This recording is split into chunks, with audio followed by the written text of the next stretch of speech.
ইমান ৰাতি হ'ল যে তোৰ? পাৰ্টি আছিল ফ্ৰেণ্ডৰ লগত, লেট হ'ব বুলি তোক কৈছিলো দেখোন বা। সদায় সদায় কিহৰ ইমান পাৰ্টি তহঁতৰ? আৰু কাৰ লগত আহিছ তই? ৰাহুল, মোৰ ফ্ৰেণ্ড যে। তোৰ চব ফ্ৰেণ্ড যে ল'ৰাই, কিয়? চিটুৱেশ্যনবোৰতো কেনেকুৱা গম পাইছই।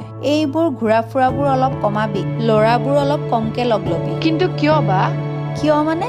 তই নিজেওতো গম পাইছ কি কি ঘটনা হৈ আছে। মানুহে কি ক'ব, সেইবোৰ ভাবি আমি জীয়াই থাকিবলৈ বাদ দিলেহে হ'ব। মানুহবোৰ যে ইমান জাজমেণ্টেল, ক'তো মানে ফ্ৰীডম নাই। ফ্ৰীডম?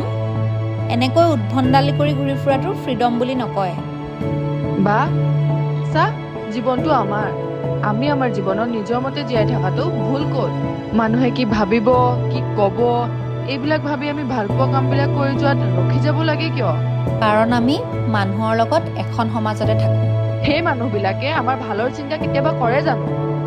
কেৱল আমাৰ দুখ খুচৰি ফুৰে। আৰু সেই মানুহবিলাকৰ কথা ভাবি আমি আমাক নিজক পাহৰি যোৱাটো মূৰ্খামি বা। তেন্তে ইমানবোৰ বেয়া কাম হ'বলৈ কিয় ধৰিছে?